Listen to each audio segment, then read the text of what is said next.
ഹരേ കൃഷ്ണ. ഹരേ കൃഷ്ണ. എല്ലാവർക്കും പ്രണാമം. ഹരേ കൃഷ്ണ. ഹരേ കൃഷ്ണ. ഹരേ കൃഷ്ണ ഹരേ കൃഷ്ണ മാതാജി പ്രണാമം. ഹരേ ഹരേ കൃഷ്ണ മാതാജി. ഹരേ കൃഷ്ണ. ഹരേ മാതാജി പ്രണാമം. പ്രണാമം മാതാജി. വാസുദേവായ പ്രണാമം മാതാജി. വാസുദേവായ ഓം അജ്ഞാനതിമിരാന്തസ്യ ജ്ഞാനാഞ്ജനാശലാകയ ചക്ഷുരുന്മീലിതം യേന തസ്മൈ ശ്രീഗുരവേ നമഃ. നമോ വിഷ്ണുപാദായ കൃഷ്ണപ്രേഷ്ഠായ ഭൂതലേ ശ്രീമതേ ഭക്തിവേദാന്ത സ്വാമിനിധി നാമിനേ. നമസ്തേ സാരസ്വതേ ദേവേ ഗൗരവാണി പ്രചാരിണേ നിർവിശേഷ ശൂന്യവാദി പാശ്ചാത്യദേശതാരിണേ. ജയ ശ്രീ കൃഷ്ണ ചൈതന്യ പ്രഭു നിത്യാനന്ദ ശ്രീ അദ്വൈത ഗദാധര ശ്രീവാസാദി ഗൗര ഭക്തവൃന്ദ. ഹരേ കൃഷ്ണ കൃഷ്ണ കൃഷ്ണ ഹരേ ഹരേ, ഹരേ രാമ രാമ ഹരേ കൃഷ്ണ. നിഗമകൽപതരുഗളിതം ഫലം സുഖമുഖാമൃതദ്രവ സംയുതം പിബത ഭാഗവതം രസമാലയം മുഹുരഹോ രസികാ ഭുവി ഭാവുകാഃ. നാരായണം നമസ്കൃത്യം നരം ചൈവ നരോത്തമം ദേവീം സരസ്വതീം വ്യാസം തതോ ജയമുദിരയേത്. നഷ്ടപ്രായേഷു ഭദ്രേഷു നിത്യം ഭാഗവത സേവയ ഭഗവതേ ഉത്തമ ശ്ലോകേ ഭക്തിർഭവതി നൈഷ്ടകി. കൃഷ്ണായ വാസുദേവായ ദേവകീ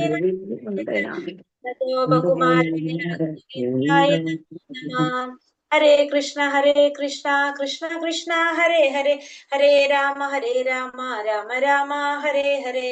ഹരേ കൃഷ്ണ. ശ്രീ ശ്രീ രാധാ ഗോവിന്ദൻ ടെമ്പിൾ ഇസ്കോൺ ബാംഗ്ലൂരിന്റെ ഭാഗവതം ക്ലാസ്സിലേക്ക് എല്ലാവർക്കും സ്വാഗതം. ഹരേ കൃഷ്ണ. എല്ലാവർക്കും പ്രണാമം. ഹരേ കൃഷ്ണ ഹരേ കൃഷ്ണ. ഹരേ കൃഷ്ണ. ഹരേ കൃഷ്ണ. ഹരേ കൃഷ്ണ. ഹരേ കൃഷ്ണ.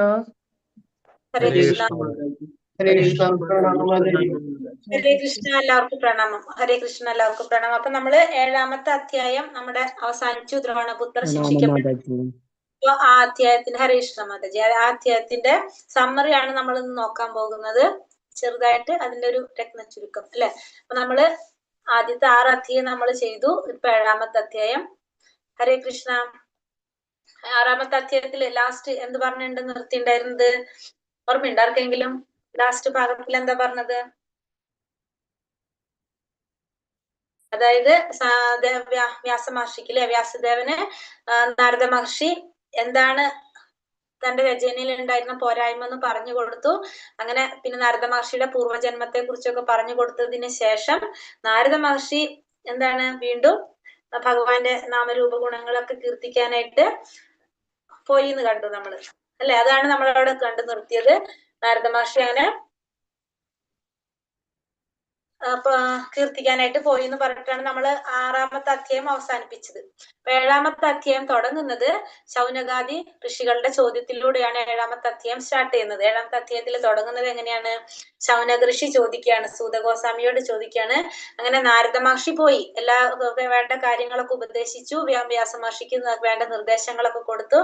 നാരദ മഹർഷി പോയതിന് ശേഷം വ്യാസ മഹർഷി എന്താണ് ചെയ്തത്, വ്യാസദേവൻ എന്താണ് ചെയ്തത് എന്നാണ് ഇവിടെ ഫസ്റ്റ് ശ്ലോകത്തില് ശൗനകാദി ഋഷികള് ചോദിക്കുന്നത്. സൂതഗോസ്വാമിയോട് ചോദിച്ചുകൊണ്ടാണ് നമ്മൾ ഈ അധ്യായം സ്റ്റാർട്ട് ചെയ്യുന്നത്. ദ്രോണപുത്ര ശിക്ഷിക്കപ്പെടുന്നു എന്ന് പറഞ്ഞ അധ്യായം തുടങ്ങുന്നത് ശൗനകാദി ഋഷികളുടെ ചോദ്യത്തോടാണ്. അപ്പൊ നാരദ മഹർഷി പോയതിനു ശേഷം വ്യാസദേവൻ എന്താണ് ചെയ്തത് എന്നാണ് ഒന്നാമത്തെ ശ്ലോകത്തില് ചോദിക്കുന്നത്. അങ്ങനെ രണ്ടാമത്തെ ശ്ലോകത്തിൽ അപ്പൊ സൂത ഗോസ്വാമി പറയാണ്, നാരദ മഹർഷി വിടവാങ്ങിയ ശേഷം വ്യാസദേവൻ എന്താണ് വേദങ്ങളുമായിട്ട് വളരെ അടുത്ത ബന്ധമുള്ള സരസ്വതി നദിയുടെ തീരത്തേക്ക്, അതായത് പടിഞ്ഞാറൻ തീരത്ത് ശ്യാമപ്രാസ എന്ന സ്ഥലത്ത് ധ്യാനത്തിനായിട്ട് അവിടെ ഒരു കുടിലുണ്ട്. അവിടെ ധ്യാനത്തിനുള്ളൊരു കുടിലുണ്ട്. ഋഷിമാരുടെ അതീന്ദ്രിയമായ പ്രവർത്തനങ്ങളൊക്കെ എന്താ പറയാ ഉത്തേജിപ്പിക്കുന്ന തരത്തിലുള്ള അവിടെ ഒരു കുടിലുണ്ട്. ആ കുടിലിലേക്ക് പോയി എന്നാര് പറയാണ് ഇവിടെ സൂത ഗോസ്വാമി പറഞ്ഞു കൊടുക്കാണ്. അങ്ങനെ ആ കുടിലിന്റെ പ്രത്യേകത പറയുന്നത് എന്താണ്? ഇളന്തപ്പഴങ്ങൾ അല്ലെ, ബദരി വൃക്ഷങ്ങളാൽ കൊണ്ട് ചുറ്റപ്പെട്ട സ്വന്തം ആശ്രമാണത്. ആശ്രമത്തില് ശുദ്ധീകരണത്തിനായിട്ട് ഫസ്റ്റ് തന്നെ എന്ത് ചെയ്തു? ആചമനമൊക്കെ ചെയ്ത് അദ്ദേഹം എന്തിനിരുന്നു? ധ്യാനിക്കാനായിട്ടിരുന്നു. മൂന്നാമത്തെ ശ്ലോകത്തിൽ പറയാണ്, നാരദ മഹർഷി പോയതിനു ശേഷം അദ്ദേഹം എങ്ങോട്ട് പോയി? ബദരി തീരത്തുള്ള, അതായത് സരസ്വതി നദിയുടെ തീരത്തുള്ള തന്റെ ആശ്രമത്തിലേക്ക് പോയി. അവിടെ എന്തിനുള്ള സ്ഥലമാണത്? ധ്യാനിക്കാനായിട്ടിരിക്കുന്ന ഒരു പ്രത്യേക തയ്യാറാക്കിയിട്ടുള്ള ഒരു കുടിലാണ് അവിടെ. അവിടെ പോയിട്ട് ഫസ്റ്റ് തന്നെ എന്ത് ചെയ്തു? ശുദ്ധീകരിച്ചു. ജലം കൊണ്ട് ആചമനമൊക്കെ ചെയ്തതിന് ശേഷം ധ്യാനിക്കാനായിട്ടിരുന്നു. വ്യാസ മഹർഷി ധ്യാനത്തിനിരുന്നു എന്നാണ് മൂന്നാമത്തെ ശ്ലോകത്തിൽ പറയുന്നത്. ധ്യാനിക്കാണ്. അങ്ങനെ നാലാമത്തെ ശ്ലോകം തൊട്ട് മഹർഷി ധ്യാനിച്ചപ്പോ എന്തൊക്കെയാണ് കണ്ടതെന്ന് പറയാണ്. അങ്ങനെ ധ്യാനത്തിലിരിക്കുമ്പോ നമുക്കറിയാലോ, മനസ്സിനെ സ്ഥിരമാക്കിയിട്ട് ഭൗതികയുടെ യാതൊരു വിധത്തിലുള്ള ചാഞ്ചല്യങ്ങളൊന്നും ഇല്ലാതെ, അതായത് ഭക്തിയോഗത്തില് ഏകാഗ്രമാക്കി ധ്യാനത്തിലിരുന്നപ്പോ, മനസ്സില് ഭഗവാനെ ധ്യാനിച്ചുകൊണ്ടിരുന്നപ്പോ അദ്ദേഹത്തിന് ഭഗവാനെ ദർശിക്കാനായിട്ട് സാധിച്ചു. എങ്ങനെയാണ്? ഭഗവാന്റോടൊപ്പം ബഹിരംഗ ശക്തിയോടൊപ്പമാണ് ഭഗവാനെ ദർശിച്ചത്. ഭഗവാന്റെ ബഹിരംഗ ശക്തിയോടൊപ്പം ദർശിക്കാനായിട്ട് വ്യാസമഹർഷിക്ക് സാധിച്ചു എന്നാണ് നാലാമത്തെ ശ്ലോകത്തിൽ പറയുന്നത്. ഇവിടെ പറയുന്നത് എന്താണ്? ധ്യാനിച്ചിരുന്നപ്പോൾ അദ്ദേഹത്തിന് ഭഗവാന്റെ പൂർണ്ണ നിയന്ത്രണത്തിലുള്ള ബഹിരംഗ ശക്തി സമേതം എന്ന് പറയുന്നത്. അപ്പൊ ഭഗവാനും ബഹിരംഗ ശക്തിയായിട്ടുള്ള ദുർഗാദേവിയിൽ അല്ലെങ്കിൽ യോഗമായയോടൊപ്പം മഹാമായയോടൊപ്പം ഭഗവാനെ ദർശിക്കാനായിട്ട് ആ ധ്യാനത്തിലൂടെ വ്യാസമഹർഷിക്ക് സാധിച്ചു. ആ ബഹിരംഗ ശക്തിയുടെ പ്രത്യേകത എന്താണ്? ആ ബഹിരംഗ ശക്തി എന്ന് പറയുന്നത് ജീവാത്മാക്കളുടെ 5ാമത്തെ ശ്ലോകത്തിൽ പറയണത്. ആ ബഹിരംഗ ശക്തി കാരണം കൊണ്ടാണ്, അതായത് ഭൗതിക പ്രകൃതിയുടെ ഭഗവാന്റെ പൂർണ്ണ നിയന്ത്രണത്തിലുള്ള ഈ ബഹിരംഗ ശക്തി കാരണമാണ് ജീവാത്മാവ് എന്ത് വരുന്നത്? ജീവാത്മാവിനെ സ്വാധീനിക്കുന്നത്. കാരണം ആ ബഹിരംഗ ശക്തിയുടെ നിയന്ത്രണത്തിലാണ് ഭൗതിക പ്രകൃതി. ആ ഭൗതിക പ്രകൃതിയുടെ സ്വാധീനം കൊണ്ട് ശരിക്കും ജീവാത്മാവ് എങ്ങനെയാണ്? ഭൗതിക പ്രകൃതിയുടെ ഗുണങ്ങൾക്ക് അതീതനാണ്. പക്ഷെ ഈ ഭൗതിക പ്രകൃതിയിൽ വരുമ്പോ ഈ ഗുണങ്ങൾക്ക് അതീതനാണെങ്കിലും അതിനെന്ത് സംഭവിക്കുന്നു? അതൊരു ഭൗതിക ഉൽപ്പന്നമാണെന്ന് കരുതിക്കൊണ്ട് ക്ലേശങ്ങൾക്ക് വിധേയമാകുന്നു എന്ന് 5ാമത്തെ ശ്ലോകത്തിൽ പറഞ്ഞു. യഥാർത്ഥത്തിൽ ജീവാത്മാവ് എങ്ങനെയാണ്? ഭൗതിക പ്രകൃതിയുടെ ത്രിഗുണങ്ങൾക്ക് അതീതനാണ്. പക്ഷെ ഈ ഭൗതിക പ്രകൃതിയിലേക്ക് വരുമ്പോ അത് എന്ത് ചിന്തിക്കാണ്? ഈ പ്രകൃതിയുടെ ഒരു ഉൽപ്പന്നമാണെന്ന് ചിന്തിച്ചുകൊണ്ട് എന്ത് സംഭവിക്കാണ്? ഭൗതിക പ്രകൃതിയുടെ നിയമങ്ങൾക്ക് വിധേയമാകാണ് ജീവാത്മാവ് എന്ന് 5ാമത്തെ ശ്ലോകത്തില് പറയാണ്. അപ്പൊ ബഹിരംഗ ശക്തിയിലെ നിയമങ്ങൾക്ക് വിധേയമായിക്കൊണ്ട് പ്രവർത്തിക്കുകയാണെന്ന് പറയുന്നു. അങ്ങനെ 6ാമത്തെ ശ്ലോകത്തിൽ പറയാണ്, ഈ ജീവാത്മാവ് ധ്യാനത്തിൽ കാണാണ് അല്ലെ, ഈ ജീവാത്മാക്കളുടെ ഈ ക്ലേശങ്ങൾക്ക്, ഭൗതികമായ ക്ലേശങ്ങള് മാറാനായിട്ട്, ഭൗതിക ക്ലേശങ്ങൾക്ക് മാറ്റം വരാനായിട്ട് ഭക്തിയുടെ സേവനത്തിലൂടെ അത് കുറയ്ക്കാൻ സാധിക്കുമെന്ന് ധ്യാനത്തിലൂടെ ആര് മനസ്സിലാക്കാണ്? വ്യാസമഹർഷി മനസ്സിലാക്കാണ്. അത് ആർക്കും മനസ്സിലാകുന്നില്ല? ഈ ജീവാത്മാക്കൾക്ക് മനസ്സിലാക്കാനായിട്ട് സാധിക്കുന്നില്ല. അതുകൊണ്ട് തന്നെ ജീവാത്മാക്കളുടെ ആ ഭൗതിക ക്ലേശങ്ങൾ കുറയ്ക്കാൻ വേണ്ടിയിട്ട് ഭക്തിയുടെ സേവനത്തിലൂടെ അത് കുറയ്ക്കാൻ സാധിക്കുമെന്ന് ധ്യാനത്തിലൂടെ മനസ്സിലാക്കിയ വ്യാസമഹർഷി എന്താണ്? പരമസത്യവുമായിട്ട് ബന്ധപ്പെട്ട, ഭഗവാനുമായിട്ട് ബന്ധപ്പെട്ട ആ വേദഗ്രന്ഥത്തെ രചിക്കാനായിട്ട് ആരംഭിച്ചു. അപ്പൊ വീണ്ടും ആ ഭാഗവത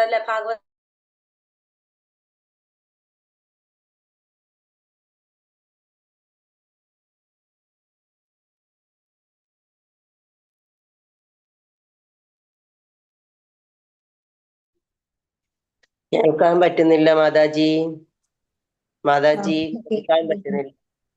കേൾക്കുന്നില്ല. മാതാജിയുടെ എന്തോ നെറ്റ് പ്രോബ്ലം തോന്നണം. എന്റെ കേൾക്കുന്നില്ല? ഇല്ല മാതാജി, മ്യൂട്ടായി പോയി. ഓഹോ, ഇല്ല മാതാജി. ഇപ്പൊ ക്ലിയർ ആണോ? എല്ലാവർക്കും പ്രോബ്ലം? ഇപ്പൊ കേൾക്കാം. കേൾക്കാം. ഓക്കെ, അപ്പൊ ഞാൻ വീഡിയോ ഓഫ് ചെയ്തിട്ടുണ്ട്, അപ്പൊ നോക്കാം. ഹരേ കൃഷ്ണ. അപ്പൊ അഞ്ചാമത്തെ കേട്ടോ?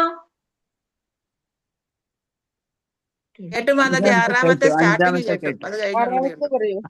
5 കേട്ടു. ഓക്കെ. അപ്പൊ ഇവിടെ ആറാമത്തേൽ പറഞ്ഞതാണ്. അപ്പൊ നമ്മൾ പറഞ്ഞു, അഞ്ചാമത്തേൽ പറഞ്ഞു ഭൗതിക പ്രകൃതിയുടെ ക്ലേശങ്ങൾക്ക് വിധേയനാകാണ് ജീവാത്മാവെന്ന് പറഞ്ഞു. അപ്പൊ ജീവാത്മാക്കളുടെ ഈ ഭൗതിക ക്ലേശങ്ങൾക്ക് കാരണം കണ്ടുപിടിക്കാനായിട്ട് കാരണത്തിനൊരു എന്താ പറയാ പ്രതിവിധി കിട്ടി ധ്യാനത്തിലൂടെ. എന്താണ് മനസ്സിലായത്? ഭക്തിയുടെ സേവനത്തിലൂടെയാണ് ഈ ഭൗതിക ക്ലേശങ്ങളെ കുറയ്ക്കാൻ സാധിക്കുന്നുള്ളത് ധ്യാനത്തിലൂടെ ആര് മനസ്സിലാക്കാണ്? വ്യാസമഹർഷി മനസ്സിലാക്കാണ്. അങ്ങനെ പക്ഷെ ഇത് ആർക്കറിയില്ല? സാധാരണ ജനങ്ങൾക്ക് ഇത് മനസ്സിലാക്കാൻ സാധിക്കില്ല. അതുകൊണ്ട് തന്നെ പണ്ഡിതനായിട്ടുള്ള വ്യാസമഹർഷി ആ പരമസത്യവുമായിട്ട് ഭഗവാനുമായിട്ട് ബന്ധപ്പെട്ട ഭാഗവതം ആ ഗ്രന്ഥത്തെ രചിക്കാനായിട്ട് വീണ്ടും ആരംഭിക്കുകയാണ് ചെയ്യുന്നത്. 6ാമത്തെ ശ്ലോകത്തില് മെയിൻ ആയിട്ട് നമുക്കൊരു കാര്യം മനസ്സിലായി. ഭൗതിക ക്ലേശങ്ങളിൽ നിന്ന് നമുക്ക് അതിന്റെ ആക്കം കുറയ്ക്കാനായിട്ട്, അല്ലെങ്കിൽ ആ ക്ലേശത്തിൽ നിന്ന് നമുക്ക് പുറത്തു കടക്കാനായിട്ട് എന്തിലൂടെ സാധിക്കും? ഭക്തിയുടെ സേവനത്തിലൂടെ സാധിക്കും. അത് വ്യാസമഹർഷി ധ്യാനത്തിലൂടെ മനസ്സിലാക്കുകയാണ് ചെയ്യുന്നത്. അത് അടുത്ത ശ്ലോകത്തിലും അതിനെക്കുറിച്ച് തന്നെ പറയുന്നുണ്ട്. ആ വേദസാഹിത്യത്തിന്റെ, അതായത് ഭാഗവതത്തിന്റെ ശ്രവണത്തിലൂടെ മാത്രം നമുക്ക് എന്ത് സാധിക്കാണ്? ഭഗവാനോടുള്ള ആ കൃഷ്ണനോടുള്ള പ്രേമപൂർവമായ ഭക്തിയുടെ സേവന വികാരം നമുക്ക് മുളപ്പെട്ട് വരാണ് ചെയ്യുന്നത്. അത് ഉടലെടുക്കുകയും ഒപ്പം തന്നെ നമുക്ക് എന്തിൽ നിന്നും മാറും? മായ, ശോകം, ഭയം, 3 കാര്യങ്ങളെ പറയണം അല്ലെ? മായ, ശോകം, ഭയം, ഇവ ഇല്ലാതാക്കുകയും ചെയ്യണം. അപ്പൊ എപ്പോഴും നമ്മള് ഭാഗവതം കേൾക്കുന്നതിലൂടെ നമ്മുടെ, അതായത് ഭക്തിയുടെ സേവനം ഉടലെടുക്കുകയാണ് അവിടെ. നമ്മള് ഭാഗവതം കേൾക്കാന്ന് പറഞ്ഞാൽ നമ്മൾ ഭഗവാനോടുള്ള ഒരു ആഗ്രഹം കൂടിക്കൊണ്ടിരിക്കുകയാണ്. അപ്പൊ ഭഗവാനോടുള്ള ഒരു അടുപ്പം കൂടുന്നതിനനുസരിച്ച്, അല്ലെങ്കിൽ ആ പ്രേമം കൂടുന്നതിനനുസരിച്ച് നമ്മുടെ ഉള്ളിലെ മായ, ശോകം, ഭയം ഇത് കെടുത്തുന്നു പറയാണ് 7ാമത്തെ ശ്ലോകത്തില്. ഇനി വീണ്ടും എന്താണ് 8ാമത്തെ ശ്ലോകത്തില്? നാരദ മഹർഷി നാരദ മഹർഷി എല്ലാം വ്യാസദേവൻ അല്ലെ? വ്യാസദേവൻ ആ ശ്രീമദ് ഭാഗവതം രചിക്കാനായിട്ട് തുടങ്ങി നമ്മൾ 6ാമത്തേൽ പറഞ്ഞു. 8ാമത്തെ ശ്ലോകത്തിൽ പറയണെച്ചാല് ശ്രീമദ് ഭാഗവതം രചിച്ച് അത് പരിശോധിച്ചതിന് ശേഷം പിന്നെ ആർക്ക് നൽകാണ്? ആത്മസാക്ഷാത്കാരത്തില് മുന്നേറിയ തന്റെ മകനായിട്ടുള്ള ശുകദേവ ഗോസ്വാമിയെ അത് പഠിപ്പിച്ചു കൊടുക്കുകയാണ് ചെയ്യുന്നത്. അപ്പൊ ഭാഗവതം രചിച്ചു, അത് ഒന്നുകൂടി പരിശോധിച്ചതിന് ശേഷം അത് എന്ത് ചെയ്തു? സാക്ഷാത്കാരം നേടിയിട്ടുള്ള വ്യക്തി ആരാണ്? ശുകദേവ മഹർഷിക്ക് അത് പഠിപ്പിച്ചു കൊടുക്കുകയാണ് ചെയ്തത്. അപ്പൊ ഇത് പറഞ്ഞപ്പോ 9ാമത്തെ ശ്ലോകത്തിൽ പറയുന്നത്, ഇത് പറഞ്ഞപ്പോ ശൗനകാദി ഋഷി ചോദിക്കുകയാണ്. കാരണം നമ്മളെല്ലാവരും ഭാഗവതം കേൾക്കുന്നത് എന്തിനാണ്? പഠിക്കുന്നത് എന്തിനാണ്? സാക്ഷാത്കാരം നേടാനാണെന്ന് പറഞ്ഞു അല്ലെ? ഭൗതികമായ ക്ലേശങ്ങളിൽ നിന്നൊക്കെ മോചനം നേടാൻ വേണ്ടിയിട്ട്, സാക്ഷാത്കാരത്തിനാണെന്ന്. അപ്പോ ഓൾറെഡി ആ സാക്ഷാത്കാരം നേടിയ വ്യക്തിയാണ് ആര്? ശുകദേവ മഹർഷി. അപ്പൊ പിന്നെ എന്തിനാണ്? അതാണ് ഇവിടെ ചോദിക്കുന്നത്. 9ാമത്തേൽ ചോദിക്കുന്നത്. പിന്നെ സൂത ഗോസ്വാമിയോട് ചോദിക്കുകയാണ്. ശുകദേവ ഗോസ്വാമി ഓൾറെഡി സാക്ഷാത്കാരത്തിന്റെ പാതയിലുമായിരുന്ന ഒരു വ്യക്തിയാണ്. അദ്ദേഹം ആത്മാവിൽ സന്തുഷ്ടനായിരുന്ന വ്യക്തിയായിരുന്നു. എന്നിട്ടും എന്തിനാണ് ഇത്ര വലിയൊരു സാഹിത്യം പഠിക്കാനായിട്ട് അദ്ദേഹം വീണ്ടും ബുദ്ധിമുട്ടിയത്? എന്തിനാണ്? നമ്മളിത് ബുദ്ധിമുട്ടി കഷ്ടപ്പെട്ടതൊക്കെ ചെയ്യുന്നത് എന്തിനാണ്? സാക്ഷാത്കാരം നേടാനാണ്. അപ്പൊ ഓൾറെഡി അത് നേടിയ വ്യക്തി വീണ്ടും എന്തിനാണ് ഇതിനു വേണ്ടി ബുദ്ധിമുട്ടതെന്ന് 9ാമത്തെ ശ്ലോകത്തില് സൂത ഗോസ്വാമി ശൗനകാദി ഋഷികളോട് സൂതഗോസ്വാമിയോട് ശൗനകാദി ഋഷികള് ചോദിക്കുന്നതാണ് 9ല്. അപ്പോ 10ാമത്തെ ശ്ലോകത്തില് അതിനുള്ള ഉത്തരം പറയാണ് അല്ലെ? സൂത ഗോസ്വാമി പറഞ്ഞു കൊടുക്കണം. പ്രധാനപ്പെട്ട ഒരു ശ്ലോകമാണ് 10ാമത്തെ ശ്ലോകം. ആ ശ്ലോകത്തില് എന്താ പറഞ്ഞു കൊടുക്കണ? സൂത ഗോസ്വാമി പറഞ്ഞു കൊടുക്കുന്നത് എല്ലാത്തരം ആത്മാരാമന്മാരും, അതായത് ആത്മാരാമൻ എന്ന് വെച്ചാല് ആത്മാവിൽ സന്തോഷം അനുഭവിക്കുന്നവര്, ആത്മാരാമന്മാരും പ്രത്യേകിച്ചും ആത്മസാക്ഷാത്കാര പാതയിൽ അടിയുറച്ചവരെല്ലാവരും ഭൗതിക ബന്ധങ്ങളിൽ നിന്ന് മുക്തരായിട്ടുള്ളവരാണെങ്കിലും അവരെന്താഗ്രഹിക്കാണ്? ഭഗവാന്റെ കലർപ്പറ്റ ഭക്തിയുടെ സേവനം ചെയ്യാനായിട്ട് ആഗ്രഹിക്കുന്നവരാണ്. അപ്പൊ അതിനർത്ഥം എന്താണ് നമുക്ക് മനസ്സിലായത്? ഭൗതികമായിട്ടുള്ള എല്ലാ കാര്യത്തിൽ നിന്നും മോചനം നേടിയാലും അവർക്കും എന്തും ആഗ്രഹമുണ്ട്. അവർക്ക് ഭഗവാന്റെ സേവനങ്ങൾ ചെയ്യാനായിട്ട് ആഗ്രഹിക്കുന്നവരാണ് ആത്മസാക്ഷാത്കാരം നേടിയവര്. കാരണം എന്തുകൊണ്ടാണ്? ഭഗവാൻ അതീന്ദ്രിയ ഗുണങ്ങൾക്ക് ഉടമസ്ഥനായതുകൊണ്ട് തന്നെ അദ്ദേഹത്തിന്റെ മുക്താത്മാക്കൾക്ക് എന്ത് സാധിക്കും? മുക്താത്മാക്കളെ ആകർഷിക്കാനായിട്ട് ആർക്ക് സാധിക്കാണ്? ഭഗവാന് സാധിക്കും. കാരണം മുക്താത്മാക്കൾ എന്ന് വെച്ചിട്ടുണ്ടെങ്കിൽ അവരും അതീന്ദ്രിയ വ്യക്തികളാണ്. ഭഗവാൻ അതീന്ദ്രിയനായതുകൊണ്ട് തന്നെ ആ അതീന്ദ്രിയമായിട്ടുള്ള ഭഗവാന്റെ സേവനം ചെയ്യാനായിട്ട് ആരെ ആകർഷിക്കുമെന്ന് പറയാണ്? ഇത്തരത്തിലുള്ള മുക്താത്മാക്കളെ ആകർഷിക്കുമെന്ന് 10ാമത്തെ ശ്ലോകത്തില് ഹരേ കൃഷ്ണ. ഹരയോ മൈക്കടിച്ചു 10ാമത്തെ ശ്ലോകത്തില് പറയുന്നത്. ഇനി 11ാമത്തെ ശ്ലോകത്തിലേക്ക് പോകുമ്പോ എന്താണ് പറയുന്നത് ഇവിടെ? 11ാമത്തെ ശ്ലോകത്തില് 11ാമത്തെ ശ്ലോകത്തില് വ്യാസമഹർഷിയുടെ പുത്രനായിട്ടുള്ള ശുകദേവ ഗോസ്വാമി അതീന്ദ്രനായ ശക്തനായിരുന്നു എന്ന് മാത്രമല്ല ഭഗവാന്റെ ഭക്തന്മാർക്ക് അദ്ദേഹം വളരെ പ്രിയപ്പെട്ടവനായിരുന്നു. അങ്ങനെ അദ്ദേഹം എന്താണ് ശ്രീമദ് ഭാഗവതം പഠിച്ചു. അപ്പൊ ശുകദേവ ഗോസ്വാമിയെ കുറിച്ച് പറയണം. അദ്ദേഹം ഇങ്ങനെയാണ്, അതീന്ദ്രനായിരുന്നു, പ്രബലനായിരുന്നു എന്ന് മാത്രമല്ല ഭക്തന്മാർക്ക് ഏറ്റവും പ്രിയപ്പെട്ടവനുമായിരുന്നു. അങ്ങനെ ആ ഭാഗവതം പഠിക്കാനായിട്ട് ആര് പഠിച്ചു എന്നാ പറയുന്നത്? ശുകദേവ ഗോസ്വാമി പഠിച്ചു. ഇനി ശൗനകാദി ഋഷികളുടെ നേതൃത്വത്തിലുള്ള ഋഷിമാര് സൂത ഗോസ്വാമി ഇപ്രകാരം അഭിസംബോധന ചെയ്തുകൊണ്ട് പറയാണ്, ഇനി എന്ത് ചെയ്യാം? ഭഗവാന്റെ ലീലകളെ കുറിച്ചും ഭഗവാന്റെ പ്രവർത്തനങ്ങളെ കുറിച്ചൊക്കെ പറയാമെന്ന് പറയാണ്. സൂത ഗോസ്വാമി പറയാണ് ഇനി 12ാമത്തെ ശ്ലോകത്തിൽ അല്ലെ പറയാണ്. ഇനി പറയണ എന്താണ്? ഭഗവാന്റെ അതീന്ദ്രിയമായിട്ടും അതേപോലെ തന്നെ വിവരണങ്ങൾ, അതീന്ദ്രിയമായ വിവരങ്ങൾ, ലീലകളെ കുറിച്ചും പ്രവർത്തനങ്ങളെ കുറിച്ചുമെല്ലാം മാത്രമല്ല പരീക്ഷിത്ത് മഹാരാജാവിന്റെ ജനനത്തെ കുറിച്ചും കർമ്മങ്ങളെ കുറിച്ചും പിന്നെ മോക്ഷത്തെ കുറിച്ചും പാണ്ഡുപുത്രന്മാരുടെ ലോക ജീവിതത്തെ കുറിച്ചും പരിത്യാഗത്തിന്റെ വിഷയങ്ങളെ കുറിച്ചും എല്ലാം പറയാനായിട്ട് ആരംഭിക്കാം എന്ന് പറയാണ്. അങ്ങനെ 13, 14 ശ്ലോകങ്ങളില് ഇനി സ്റ്റാർട്ട് ചെയ്യാണ് അല്ലെ. കുരുക്ഷേത്ര യുദ്ധത്തിലെ 2 സൈന്യങ്ങൾ ഏതൊക്കെയാണ് നമുക്കറിയാം. കൗരവരും പാണ്ഡവരും കൊല്ലപ്പെട്ടപ്പോ വീരമൃത്യു മരിച്ചിട്ടുള്ള ആ യോദ്ധാക്കൾക്ക് അർഹമായ സ്ഥാനം നേടി. അതിനുശേഷം നമുക്കറിയാം ആരാണ്? ദുര്യോധനൻ. ഭീമസേനന്റെ ഗദയുടെ അടിയേറ്റിട്ട് ധൃതരാഷ്ട്രപുത്രനായിട്ടുള്ള ദുര്യോധനൻ വിലപിച്ചുകൊണ്ട് നട്ടെല്ല് തകർന്ന് താഴെ വീണു. ഇത് കണ്ട് സഹിക്കാനാകാതെ ദുര്യോധന സന്തോഷം വരുമെന്ന് കരുതിയിട്ട് എന്ത് സംഭവിച്ചു? ദ്രോണാചാര്യരുടെ പുത്രനായിട്ടുള്ള അശ്വത്ഥമാവ് ഉറങ്ങിക്കിടന്നിരുന്ന ദ്രൗപദിയുടെ 5 പുത്രന്മാരുടെ തല വെട്ടി അല്ലെ ദുര്യോധനന് സമ്മാനിച്ചു. പക്ഷെ ദുര്യോധനൻ ഈ നീചപ്രവൃത്തിയെ ഒട്ടും അംഗീകരിച്ചില്ല എന്ന് മാത്രമല്ല ഒട്ടും സന്തോഷിച്ചുമില്ല. അപ്പൊ ദുര്യോധനന്റെ സന്തോഷത്തിന് വേണ്ടിയിട്ടാണ് അത് ദ്രോണന്റെ പുത്രനായിട്ടുള്ള അശ്വത്ഥമാവ് അത് ചെയ്തത്. പക്ഷെ ദുര്യോധനന് സന്തോഷം ഉണ്ടായില്ല എന്ന് മാത്രമല്ല അതൊട്ടും അംഗീകരിച്ചുമില്ല. 15ാമത്തെ ശ്ലോകത്തില് പാണ്ഡവരുടെ 5 പുത്രന്മാരുടെ അമ്മയായിട്ടുള്ള ദ്രൗപദി ഈ പുത്രന്മാരുടെ കുരുതി കണ്ട് വാർത്ത കേട്ടപ്പോൾ നിറഞ്ഞ കണ്ണുകളോടെ ദുഃഖത്തോടെ കരയാൻ തുടങ്ങി. ആ നഷ്ടത്തിൽ അവളെ സമാധാനിപ്പിക്കാൻ ശ്രമിച്ചുകൊണ്ട് അർജുനൻ അവളോട് ഇപ്രകാരം പറഞ്ഞു. എന്താ പറഞ്ഞത്? അടുത്ത ശ്ലോകത്തിൽ പറയാണ് അല്ലെ. അല്ലയോ ഭദ്രേ, എന്റെ ഗാണ്ഡീവ വില്ലിലെ അമ്പുകൾ ഉപയോഗിച്ച് ആ ബ്രാഹ്മണന്റെ ശിരസ് ഞാൻ നിനക്ക് സമ്മാനിക്കുമ്പോൾ നിന്റെ കണ്ണിലെ കണ്ണുനീർ തുടച്ച് ഞാൻ നിന്നെ സമാധാനിപ്പിക്കാം.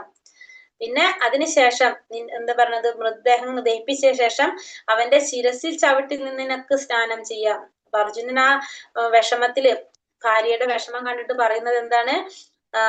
ഗാണ്ഡീവത്തിലെ അമ്പ് കൊണ്ട് ആ ബ്രാഹ്മണന്റെ ശിരസ് നിനക്ക് സമ്മാനിക്കാം. അപ്പൊ നീ എന്ത് ചെയ്യാം? എന്നിട്ട് ഞാൻ നിന്നെ സമാധാനിപ്പിക്കാം. പിന്നെ അത് മാത്രല്ല ആ പുത്രന്മാരുടെ ഘാതകന്റെ ശിരസിൽ ചവിട്ടി നിന്നുകൊണ്ട് നിനക്ക് സ്നാനം ചെയ്യാനും സാധിക്കും. അപ്പൊ അതിനുള്ള അവസരം ആരുണ്ടാക്കി തരാന്നാണ് അർജുനൻ ഭാര്യയോട് പറയാണ്, ഞാൻ നിനക്ക് ചെയ്തു തരാന്ന്. ഇനി 17ാമത്തെ ശ്ലോകത്തില് അപ്പൊ അതിനു വേണ്ടിട്ട് ഇനി അർജുനൻ പോകാണ്. അപ്പൊ 17ാമത്തെ ശ്ലോകത്തില് ഭഗവാൻ അർജുനൻ എന്താ പറയണത്? അർജുനൻ തന്റെ മിത്രമായിട്ടുള്ളതും തേരാളിയായിട്ടുള്ള അല്ലെ, ഇവിടെ പാർത്ഥസാരഥി അല്ലെ, അർജുനന്റെ തേരാളിയായിട്ടുള്ള അച്യുതനായിട്ട് ഭഗവാനാൽ നയിക്കപ്പെടുന്ന അർജുനൻ ഇത്തരത്തിലുള്ള പ്രസ്താവനകളിലൂടെ പ്രിയപ്പെട്ടവളെ സ്വാന്തനപ്പെടുത്തിക്കൊണ്ട് പടച്ചട്ടയണിഞ്ഞ് ഉഗ്രായുധങ്ങളുമായിട്ട് തേരിലേറിയിട്ട് ഗുരുവിന്റെ മകനാണ് അല്ലെ, മകനായിട്ടുള്ള അശ്വത്ഥമാവിനെ പിന്തുടരാനായിട്ട് പുറപ്പെട്ടു എന്നാണ് 17ാമത്തെ ശ്ലോകത്തില് നമുക്ക് പറഞ്ഞു തരുന്നത്. അങ്ങനെ 18ാമത്തെ ശ്ലോകത്തിലോ അശ്വത്ഥമാവ് ദൂരേന്ന് തന്നെ കാണാണ് അർജുനൻ വരുന്നത്. അപ്പൊ രാജാക്കന്മാരുടെ ഘാതകനായിട്ടുള്ള അശ്വത്ഥമാവ് വളരെ ദൂരെ നിന്ന് തന്നെ ആക്രമിക്കാൻ വരുന്ന അർജുനനെ കണ്ട് അതിനൊരു പറഞ്ഞിരിക്കുന്ന എന്താണ്? ബ്രഹ്മാവ് എപ്രകാരമാണോ ശിവനെ ഭയന്ന് ഓടിയത് അതേപോലെ രഥത്തിൽ കയറി ഓടി രക്ഷപ്പെട്ടു എന്നാണ് 18ാമത്തെ ശ്ലോകത്തില് നമുക്ക് പറയുന്നത്. ഓടി രക്ഷപ്പെട്ടു. അപ്പൊ 19ാമത്തെ ശ്ലോകത്തിൽ പറഞ്ഞത് അങ്ങനെ ഓടി രക്ഷപ്പെട്ടപ്പോ തന്റെ കുതിരകൾ തളർന്നുവെന്ന് മനസ്സിലാക്കിയിട്ടുള്ള അശ്വത്ഥമാവ് ആത്യന്തിക ആയുധമായിട്ടുള്ള ബ്രഹ്മാസ്ത്രം ഉപയോഗിക്കാതെ വേറൊരു മാർഗവും ഇല്ലെന്നുള്ളത് മനസ്സിലാക്കി. അങ്ങനെ കുതിര എന്താ പറയാ രഥത്തിൽ ഓടാണല്ലേ. അപ്പൊ കുതിരകൾ തളർന്നു എന്നുള്ളത് ആർക്ക് മനസ്സിലായി? അശ്വത്ഥമാവിന് മനസ്സിലായി ഇനി ഒരു രക്ഷയില്ല അർജുനനെ ജയിക്കാനായിട്ട്. അപ്പൊ എന്ത് മനസ്സിലായി? ഇനി ബ്രഹ്മാസ്ത്രം പ്രയോഗിക്കല്ലാതെ വേറൊരു മാർഗം ഇല്ല എന്ന് മനസ്സിൽ ആക്കാണ് ആര്? അശ്വത്ഥമാവ്. അങ്ങനെ തന്റെ ജീവൻ അപകടത്തിലാണെന്ന് മനസ്സിലാക്കിയപ്പോ ഫസ്റ്റ് എന്ത് ചെയ്യും? ബ്രഹ്മാസ്ത്രം പ്രയോഗിക്കുന്നത് നമ്മൾ പറഞ്ഞു അല്ലെ, മന്ത്രങ്ങൾ കൊണ്ടാണ്. അപ്പൊ ആദ്യം എന്ത് ചെയ്യണം? ശരീരശുദ്ധി വരുത്തണം. അപ്പൊ അതുകൊണ്ട് തന്നെ അപകടത്തിലാണെന്ന് മനസ്സിലാക്കി ശുദ്ധി വരുത്തുന്നതിന് ശേഷം പിന്നെന്ത് ചെയ്യുന്നു? വെള്ളം സ്പർശിച്ച് ശുദ്ധിയൊക്കെ വരുത്തി ആ ബ്രഹ്മാസ്ത്രം പിൻവലിക്കാൻ എങ്ങനെയാണെന്നുള്ളത് അറിയില്ല. ബ്രഹ്മാസ്ത്രം വിടണമെങ്കിൽ നമ്മൾ പറഞ്ഞു എങ്ങനെയാണ്? മന്ത്രങ്ങൾ കൊണ്ടാണ് ബ്രഹ്മാസ്ത്രം പ്രയോഗിക്കുന്നതും അത് പിൻവലിക്കുന്നതും മന്ത്രങ്ങൾ കൊണ്ടാണ്. പ്രയോഗിക്കാനുള്ള മന്ത്രം മാത്രമേ ആർക്കറിയുള്ളൂ? അശ്വത്ഥമാവിന് അറിയുള്ളൂ. പിൻവലിക്കാനുള്ള മന്ത്രം അറിയില്ല. എന്നിരുന്നിട്ടും അദ്ദേഹം എന്ത് ചെയ്തു? അത് പ്രയോഗിച്ചു. സ്വന്തം സുരക്ഷയ്ക്ക് വേണ്ടിയിട്ട്, ജീവൻ രക്ഷിക്കാൻ വേണ്ടിയിട്ട് ആ ബ്രഹ്മാസ്ത്രം പ്രയോഗിക്കുന്നതിനുള്ള മന്ത്രോച്ചാരണത്തിൽ അദ്ദേഹം ശ്രദ്ധ കേന്ദ്രീകരിച്ചു എന്ന് 20ാമത്തെ ശ്ലോകത്തില് പറയാണ്. 21 പറയാണ്, അങ്ങനെ അശ്വത്ഥമാവ് ബ്രഹ്മാസ്ത്രം പ്രയോഗിച്ചപ്പോ തിളക്കമുള്ളൊരു വെളിച്ചം എല്ലാ ദിശകളിലേക്കും വ്യാപിച്ചു. അത് വളരെ ഭയങ്കര ഷാർപ്പായിട്ടുള്ള തീക്ഷ്ണമായിട്ടുള്ളതായിരുന്നു. അത് കണ്ട് ആര് ഭയപ്പെട്ടു? അർജുനൻ ഭയപ്പെട്ട് ഭഗവാനെ അഭിസംബോധന ചെയ്യാനായിട്ട് തുടങ്ങി. അപ്പൊ ആ പെട്ടെന്നായ ഒരു പ്രകാശം, അത്രയും ഷാർപ്പായിട്ടുള്ള തീക്ഷ്ണമായിട്ടുള്ള പ്രകാശം കണ്ടപ്പോ അർജുനൻ ഭയപ്പെട്ട് എന്താണെന്ന് അർജുനന് മനസ്സിലായില്ല. അപ്പൊ അർജുനൻ ഭഗവാനെ സംബോധന ചെയ്യാനായിട്ട് തുടങ്ങി. അപ്പൊ അർജുനൻ പറയാണ് ഭഗവാന്റെ അടുത്തില് 22ാമത്തെ ശ്ലോകത്തില്, സ്പീഡ് കൂടുന്നുണ്ടോ ഞാൻ പറയുന്നത്? മനസ്സിലാവുന്നുണ്ടോ? മനസ്സിലാവുന്നുണ്ട്. 22ാമത്തെ ശ്ലോകത്തില് ഭഗവാനോട് പറയാണ് അർജുനൻ. എന്താ പറയുന്നത്? അല്ലയോ ഭഗവാനെ കൃഷ്ണ, അങ്ങ് സർവശക്തനായ പരമദിവ്യോത്തമ പുരുഷനാണ്. അങ്ങയുടെ ശക്തികൾക്ക് പരിധിയില്ല. അതുകൊണ്ട് തന്നെ അങ്ങയുടെ ഭക്തന്മാരുടെ ഹൃദയത്തിലെ ഭയം ഇല്ലാതാക്കാൻ അങ്ങേക്ക് മാത്രമേ സാധിക്കുള്ളൂ. പറയണല്ലേ ഭഗവാനെ കീർത്തിക്കാണ്. എന്താ പറയണത്? എല്ലാ ദുരിതങ്ങളുടെയും, ഭൗതിക ദുരിതങ്ങളുടെ അഗ്നിജ്വാലയിൽ നിന്നും മോക്ഷപാത കണ്ടെത്താൻ അങ്ങേക്ക് മാത്രമേ സാധിക്കുള്ളൂ. ഭഗവാനടുത്ത് പറയാണ് അർജുനൻ. 23 പറയുന്നത് എന്താണ്? പിന്നെയും പറയാണ്, സർവശിഷ്ടികളും ആരിലാണ്? ഭഗവാനിൽ വ്യാപിച്ചിരിക്കുന്നു. മാത്രമല്ല ഭൗതികമായ ശക്തിക്ക് അതീതനാണ് അങ്ങ്. അങ്ങയുടെ ആത്മീയ ശക്തി കൊണ്ട് ഭൗതിക ശക്തിയുടെ മാറ്റങ്ങളെ അങ്ങ് ദൂരെ അകറ്റുന്നു. അങ്ങ് സദാ നിത്യാനന്ദത്തിലും അതീന്ദ്രിയാനന്ദത്തിലും സ്ഥിതി ചെയ്യുന്നു. പിന്നെ 24ലും എന്താ പറയണത്? ഭൗതിക ശക്തിയുടെ പ്രവർത്തനങ്ങൾക്ക് അതീതനായിരുന്നിട്ടും, എങ്കിലും അങ്ങനെ ഭൗതിക ശക്തിയുടെ പ്രവർത്തനങ്ങൾ അതീതനായിരുന്നിട്ടും ദത്താത്മാക്കളുടെ നന്മയ്ക്കായിട്ട് ധർമ്മം മുതലായ 4 പുരുഷാർത്ഥങ്ങൾ ഇവിടെ നടപ്പിലാക്കാനായിട്ട് അദ്ദേഹം എന്ത് ചെയ്യാണ്? അദ്ദേഹം അവതരിക്കുന്നു എന്ന് 24ാമത്തെ ശ്ലോകത്തില്. അങ്ങ് എന്ത് ചെയ്തുകൊണ്ടിരിക്കുകയാണ്? ഇപ്പൊ ഭൗതിക പ്രവർത്തനങ്ങളുടെ പരിധിക്ക് അതീതനായിരുന്നിട്ട് പോലും ബദ്ധാത്മാക്കളുടെ നന്മയ്ക്ക് വേണ്ടിയിട്ടായിട്ട്, നമുക്കറിയാലേ പുരുഷാർത്ഥങ്ങള്, ധർമ്മം, അർത്ഥ, കാമമോക്ഷം, ഈ ഇത് നടപ്പിലാക്കാണ് ഭഗവാൻ എന്നിവിടെ അർജുനൻ ഭഗവാനോട് പറയാണ്. പിന്നെ അങ്ങനെ ലോകഭാരം നീക്കാനായിട്ട് അങ്ങയുടെ ധ്യാനത്തിൽ കഴിയുന്ന ഭക്തന്മാരുടെ നന്മയ്ക്കുമായിട്ട് അങ്ങ് അവതരിക്കുന്നു. ഇതൊക്കെ അർജുനൻ ഭഗവാനെ കുറിച്ച് പറയാണ്. എന്നിട്ട് ചോദിക്കുകയാണ്. അപ്പൊ ഇത്രയും കാര്യങ്ങൾ ഭഗവാനെ കുറിച്ച് പറഞ്ഞതിന് ശേഷമാണ് അർജുനൻ ഭഗവാനോട് ചോദിക്കുന്നത്. എന്താണ് ചോദിക്കുന്നത്? ദേവാദിദേവ, ഈ അപകടകരമായ ആ പ്രഭ എല്ലായിടത്തും വ്യാപിക്കുന്നു. അത് എവിടെ നിന്നാണ് വരുന്നതെന്ന് എനിക്ക് മനസ്സിലാകുന്നില്ല. അപ്പൊ ഇവിടെ നമ്മൾ ശ്രദ്ധിക്കേണ്ടത്, അർജുനൻ നേരിട്ട് ഭഗവാനോട്, അർജുനൻ സത്യത്തിൽ പേടിച്ചിട്ടാണ് ഭഗവാനെ സംബോധന ചെയ്യുന്നത്. പക്ഷെ ആ പേടിക്കിച്ചിട്ട് ആദ്യം അതല്ല പറയുന്നല്ലേ, ആദ്യം ഭഗവാനെ കുറെ കീർത്തിച്ചതിന് ശേഷമാണ് ഭഗവാനോട് കാര്യം പറയുന്നത് അല്ലെ. അപ്പൊ മനസ്സിലാക്കേണ്ടത് അതാണ്. ഭഗവാന്റെ അടുത്ത് നമ്മൾ എന്തെങ്കിലും പറയുന്നതിന് മുന്നേ നമ്മൾ എന്ത് ചെയ്യണം? ഭഗവാനെ മഹത്വപ്പെടുത്തണം കൂടി. അപ്പൊ പറയാണ് അവിടെ, ദേവാദിദേവ, അപകടകരമായി പ്രഭ എല്ലായിടത്തും വ്യാപിക്കുന്നത് എവിടെ നിന്നാണ് വരുന്നതെന്ന് എനിക്ക് മനസ്സിലാകുന്നില്ല. അപ്പൊ ഭഗവാൻ 27ാമത്തെ ശ്ലോകത്തിൽ പറഞ്ഞു കൊടുക്കാണ്, ഇത് ദ്രോണപുത്രന്റെ പ്രവൃത്തിയാണ്. കാരണം അവൻ അവന്റെ സ്വയരക്ഷയ്ക്കായിട്ട് ബ്രഹ്മാസ്ത്രം പ്രയോഗിച്ചതാണ്. അത് പിൻവലിക്കണമെന്ന് അവൻ എങ്ങനെയാണെന്ന് അറിയില്ല. അത് എങ്ങനെ പിൻവലിക്കണം എന്നുള്ളത് അവൻ അറിയില്ല. അവന്റെ മരണത്തെ ഭയന്നിട്ടാണ് അവൻ അത് ചെയ്തത്. അപ്പൊ അത് പറയാണ് അല്ലെ. ഇവിടെ അതിന്റെ ഇടയില് സൂതഗോസ്വാമി പറയുന്നില്ലേ, 29 പറയണല്ലേ. അത് എങ്ങനെയാണ് പിൻവലിക്കേണ്ടതെന്ന് അറിയില്ല. പക്ഷെ അവൻ എന്താണ്? മരണത്തെ ഭയന്നുകൊണ്ട് അവൻ അത് പ്രയോഗിച്ചിരിക്കുകയാണെന്ന് പറയാണ്. എന്നിട്ട് അർജുനനോട് പറഞ്ഞു കൊടുക്കാണ്, ഇനി അർജുന നിനക്ക് മാത്രമേ അത് സാധിക്കുള്ളൂ. കാരണം മറ്റൊരു ബ്രഹ്മാസ്ത്രത്തിന് മാത്രമേ ഇതിനെ നേരിടാനായിട്ട് സാധിക്കുള്ളൂ. അസ്ത്രശാസ്ത്രത്തിൽ നീയും നിപുണനായതുകൊണ്ട് നീ എന്ത് ചെയ്യണം? നിന്റെ സ്വന്തം ആയുധത്തിന്റെ ശക്തി കൊണ്ട് ആ അസ്ത്രത്തെ നിയന്ത്രിക്കാൻ അർജുനനോട് പറഞ്ഞു കൊടുക്കണം. 28ാമത്തെ ശ്ലോകത്തിൽ പറയുന്നത് അത് തടുക്കാനായിട്ട് നിനക്ക് സാധിക്കും. നീ എന്ത് ചെയ്യണം? നീയും, കാരണം എന്താണ്, അസ്ത്രശാസ്ത്രങ്ങളിൽ നിപുണനാണ് നീ. അപ്പൊ അതുകൊണ്ട് നീ എന്ത് ചെയ്യണം? ആ സ്വന്തം ആയുധത്തിന്റെ ശക്തി കൊണ്ട് അതിനെ നിയന്ത്രിക്കുക എന്ന് പറഞ്ഞു കൊടുക്കണം. അപ്പൊ സൂതഗോസ്വാമി പറയാണ് 29ാമത്തെ ശ്ലോകത്തില്, ഭഗവാൻ പറഞ്ഞതനുസരിച്ച് അർജുനൻ എന്ത് ചെയ്തു? ഇതേപോലെ തന്നെ അറിയാലേ, മന്ത്രങ്ങൾ ജപിച്ചിട്ട് വേണം ചെയ്യാൻ. അപ്പൊ ശുദ്ധീകരണ പ്രക്രിയകൾ നടത്തിയതിനു ശേഷം ഭഗവാനെ പ്രദക്ഷിണം ചെയ്ത് ദ്രോണപുത്രന്റെ എന്താ പറയാ ബ്രഹ്മാസ്ത്രത്തെ പ്രതിരോധിക്കാനായിട്ട് തന്റെ ബ്രഹ്മാസ്ത്രം എറിഞ്ഞു. അപ്പൊ ഫസ്റ്റ് തന്നെ ഭഗവാന്റെ ഇച്ഛയ്ക്ക് അനുസരിച്ചാണ് ഇവിടെ ആര് പ്രവർത്തിക്കുന്നത്? അർജുനൻ പ്രവർത്തിക്കുന്നത്.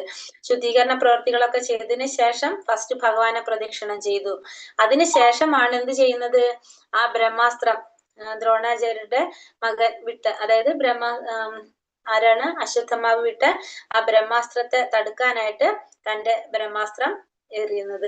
പിന്നെ 30ാമത്തെ ശ്ലോകത്തില് 2 ബ്രഹ്മാസ്ത്രങ്ങളും കൂടി സംയോജിച്ചപ്പോ എന്താ സംഭവിച്ചത്? സൂര്യഗോളത്തിന് സമാനമായിട്ടുള്ള ഒരു ബൃഹത് വലയം സമ്പൂർണ്ണ ബഹിരാകാശത്തെയും ഗ്രഹങ്ങളുടെയും മുഴുവൻ നഭോമണ്ഡലത്തെയും മൂടി മൊത്തത്തില് മൂടാണ് ചെയ്യുന്നത്. എങ്ങനെ പറഞ്ഞത്? 2 ബ്രഹ്മാസ്ത്രങ്ങളും കൂടി സംയോജിച്ചപ്പോ അവിടെ മുഴുവനും എന്താ സംഭവിക്കുന്നത്? ഒരു വലിയൊരു വലയം, അഗ്നിയുടെ വലയം അല്ലെ, അത് ആകാശത്തെയും ബഹിരാകാശത്തെയും ഗ്രഹങ്ങളുടെ മുഴുവൻ നഭോമണ്ഡലത്തെ എല്ലാത്തിനെയും മൂടി. പിന്നെന്താണ് പറഞ്ഞത്? 31-ല് 3 ലോകങ്ങളിലുള്ളവർക്കും എന്ത് സംഭവിച്ചു? ആ ജനങ്ങൾക്കും അതിന്റെ സംയോജനത്തിന്റെ ചൂടില് വെന്തുരുകാൻ തുടങ്ങി. ആ സംഹാരവേളയില് അതായത് നമുക്കറിയാലേ, ബ്രഹ്മാവിന്റെ കൽപ്പത്തിന്റെ അവസാനവും ബ്രഹ്മാവിന്റെ ആയുസ് അവസാനിക്കുന്ന സമയത്തും പ്രളയം ഉണ്ടാകും. അതിനു മുന്നേ ഫസ്റ്റ് തന്നെ ഉണ്ടാവണമെന്നാണ്, പ്രളയത്തിന് മുന്നേ തന്നെ ആദ്യം എന്താ ഉണ്ടാവുന്നത്? ഈ പറഞ്ഞ പോലെ തന്നെ സംഹാരം, അതാണ് സംഭവിക്കുന്നത്. അപ്പൊ ആ സമയത്ത് ഉണ്ടാകുന്ന അതേപോലെയാണ് എന്തുണ്ടാവുന്നത്? അങ്ങനത്തെ ഒരു അഗ്നിയാണ് ഉണ്ടായെന്ന് പറയുന്നത്. ആ അഗ്നിയുടെ പേര് പറയുന്നുണ്ട് സംവർത്തകാഗ്നി എന്നാ പറയുന്നത് അല്ലെ. അപ്പൊ അത്രയും കഠിനമായ അഗ്നി എന്ന് പറയാൻ വേണ്ടിയിട്ടാണ് അവിടെ പറയുന്നത്. അപ്പൊ അതില് അന്നത്തെ ആ ചൂടില് സംഹാരക അഗ്നിയില് എല്ലാവരും വെന്തുരുകാൻ തുടങ്ങി എന്നാ പറയുന്നത് 31ാമത്തെ ശ്ലോകത്തില്. അങ്ങനെ പ്രജകൾക്ക്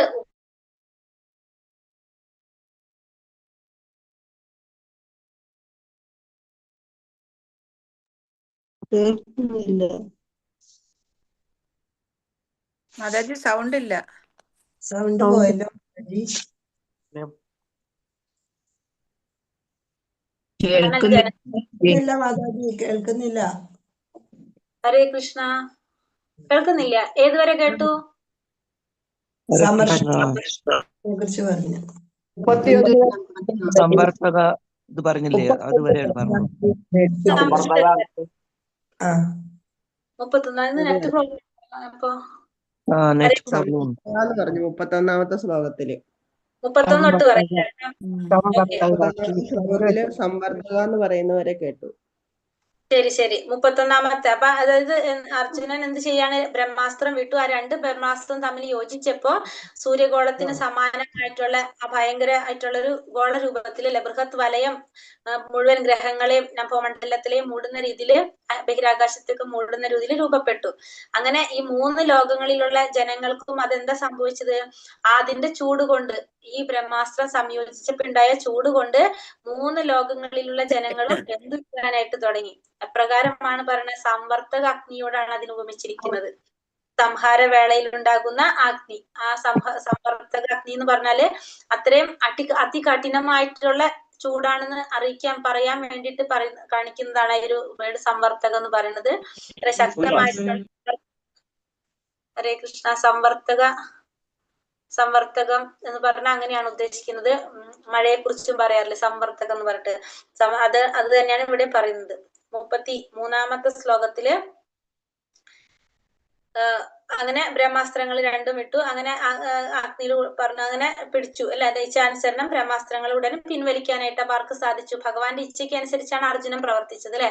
അപ്പൊ അത് 2 ബ്രഹ്മാസ്ത്രങ്ങൾ പിൻവലിക്കാനായിട്ട് ആർക്ക് സാധിക്കാണ്? ഇവിടെ അർജുനന് സാധിക്കാണ്. അങ്ങനെ 33ാമത്തെ ശ്ലോകത്തിൽ പറയുന്നത് എന്താണ്?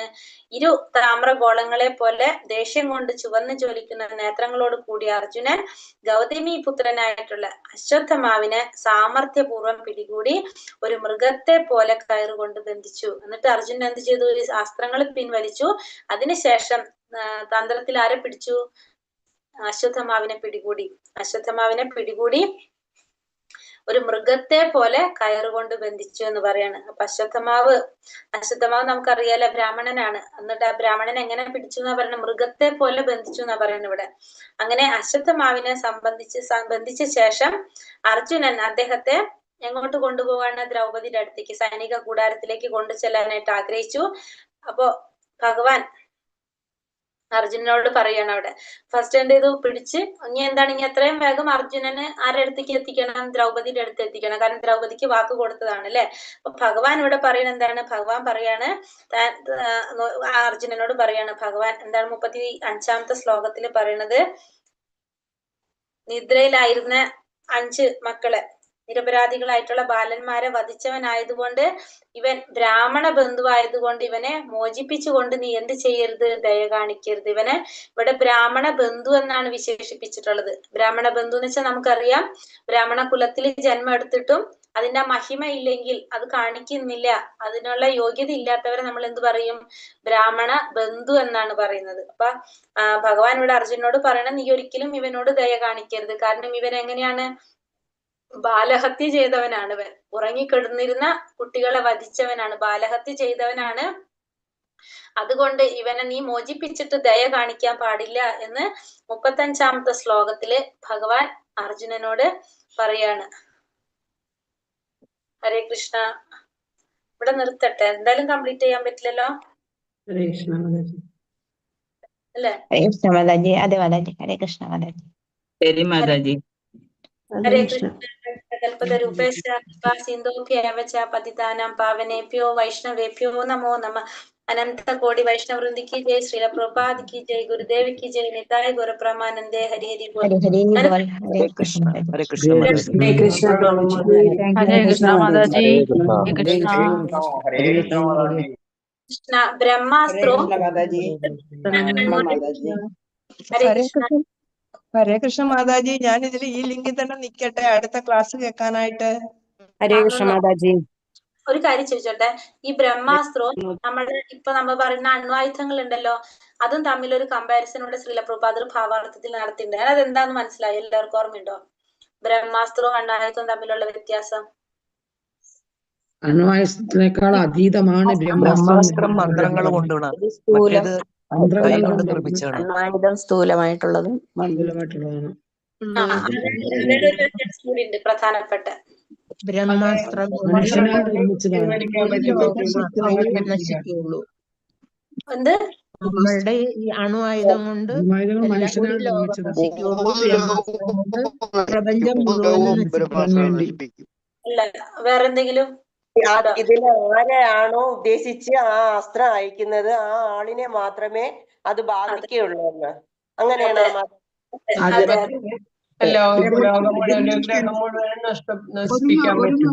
ഒരു സ്ഥലത്ത് മാത്രമേ ബാധിക്കത്തുള്ളൂ. അതായത് ആ വ്യക്തിയെ നമ്മൾ ആരെ ഉദ്ദേശിച്ചിട്ടാണോ ബ്രഹ്മാസ്ത്രം വിടുന്നത് ആ വ്യക്തിയെ മാത്രമേ നശിപ്പിക്കുള്ളൂ ബ്രഹ്മാസ്ത്രം. പക്ഷെ അണ്വായുധം അങ്ങനെയല്ല. എന്താണ്? എല്ലാവർക്കും നാശം വരും, രാജ്യം മുഴുവനും നശിപ്പിക്കാൻ പറ്റും. അപ്പൊ അതാണ് അതിന്റെ പ്രത്യേകത. ബ്രഹ്മാസ്ത്രത്തിന്റെ പ്രത്യേകത വെച്ചിട്ടുണ്ടെങ്കിൽ ആരെ ഉദ്ദേശിച്ച് അല്ലെങ്കിൽ എന്താ ഉദ്ദേശിച്ചാണോ ചെയ്യുന്നത് അത് മാത്രം, ബാക്കി ഒന്നും സംഭവിക്കില്ല അവിടെ ഒന്നും. അത് പിന്നെ പറഞ്ഞ പോലെ തന്നെ മന്ത്രം കൊണ്ടാണ് ചെയ്യുന്നത്, മറ്റേത് നമ്മള് എന്താണ് ശരീരം കൊണ്ടാണ് പ്രയോഗിക്കുന്നത്, അതൊക്കെ ഒക്കെ. പക്ഷെ മെയിൻ ആയിട്ടൊരു പോയിന്റ്, ആരെയാണോ ഉദ്ദേശിക്കുന്നത് അവരെ മാത്രമേ നശിപ്പിക്കുള്ളൂ. ആര്? എന്ത്? ബ്രഹ്മാസ്ത്രം. മറ്റേത് അങ്ങനെയല്ല അല്ലെ, നമ്മളെ അണ്വായുധങ്ങളൊന്നും അങ്ങനെയല്ല. അത് വലിയൊരു പോയിന്റ് ആണല്ലോ, മെയിൻ ആയിട്ടുള്ള ഒരു പോയിന്റ് ആണത്. പിന്നെ ഇതിൽ നമുക്ക് വേറൊരു കാര്യം മനസ്സിലായെന്ന് വെച്ചിട്ടുണ്ടെങ്കിൽ വ്യാസ മഹർഷി ഭാഗവതം രചിച്ചപ്പോ ധ്യാനത്തിലിരുന്നപ്പോ മനസ്സിലായ ഒരു കാര്യം എന്താണ്? ജീവാത്മാക്കളുടെ ഭൗതികമായ ക്ലേശങ്ങൾക്ക് പരിഹാരം ധ്യാനത്തിലൂടെ അദ്ദേഹം മനസ്സിലാക്കാണ്. വ്യാസമഹർഷി എന്ന് വെച്ചാൽ ഭഗവാന്റെ തന്നെ അവതാരമാണ്. എന്താ മനസ്സിലാക്കുന്നത്? ഭക്തിയുത സേവനത്തിലൂടെ പരിഹാരം സാധിക്കുമെന്ന് മനസ്സിലാക്കാണ്. അതിനു വേണ്ടിയിട്ടാണ് അദ്ദേഹം എന്ത് രചിച്ചത്? ഭാഗവതം രചിച്ചത്. ഭാഗവത ശ്രവണത്തിലൂടെ മാത്രം നമ്മൾ എന്തൊക്കെയാണ്? ശോകം, മോഹം, ഭയം, അല്ലെ? 3 കാര്യങ്ങള് മാറിപ്പോകുന്ന പറഞ്ഞിട്ടുണ്ട്. ഏറ്റവും വലിയ ഭയം ഏതാണ്? നമ്മുടെ മരണഭയം, അല്ലെ? അതുപോലെ നമുക്ക് ഇല്ലാതാക്കാൻ എന്തിലൂടെ സാധിക്കും? മോഹ, ശോക, മോഹ, ഭയം 3 കാര്യങ്ങളാണ് വരുന്നത്, അല്ലെ? നമ്മള് അത് പറഞ്ഞു ഭാഗവത ശ്രവണത്തിലൂടെ നമുക്ക്. പിന്നെ നമ്മൾ എന്ത് പറഞ്ഞു? പിന്നെ പറഞ്ഞു അതീന്ദ്രിയവാദികൾ അടക്കം എന്താ ആഗ്രഹിക്കുന്നതാണ്? ഭഗവത് സേവന ആഗ്രഹിക്കുന്നവരാണ്. ശരിക്കും സാക്ഷാത്കാരം നേടാൻ വേണ്ടിയിട്ടാണ് നമ്മൾ ഇതൊക്കെ കേൾക്കുന്നതും എല്ലാം ചെയ്യുന്നത്, അല്ലെ? പക്ഷെ അത് നേടിയിട്ടുള്ളവരും എന്ത് ചെയ്യുന്നു പറഞ്ഞു? ഭാഗവത് ഇപ്പൊ നമ്മള് എക്സാമ്പിൾ ആണ്, അല്ലെ? കാരണം ജന്മനാ തന്നെ മുക്താത്മാവാണ് അദ്ദേഹം. എന്നിട്ടും അദ്ദേഹം ഭാഗവതം പഠിക്കുകയാണ്. എന്തിനാണ്? കാരണം ഭഗവത് സേവന, ഭഗവാനെ കുറിച്ചാണ് പറയുന്നത് മുഴുവൻ. അപ്പൊ അതിന് വേണ്ടിയിട്ടാണ് അദ്ദേഹം അത് പഠിക്കുന്നത്. അപ്പൊ മുക്താത്മാക്കളായവരടക്കം ആഗ്രഹിക്കുകയാണ് എന്ത്? ഭാഗവതം. അപ്പൊ നമ്മൾ എന്ത് ചെയ്യണം? നമ്മൾ നിർബന്ധമായിട്ടും നമ്മൾ ഭാഗവതം പഠിക്കണം.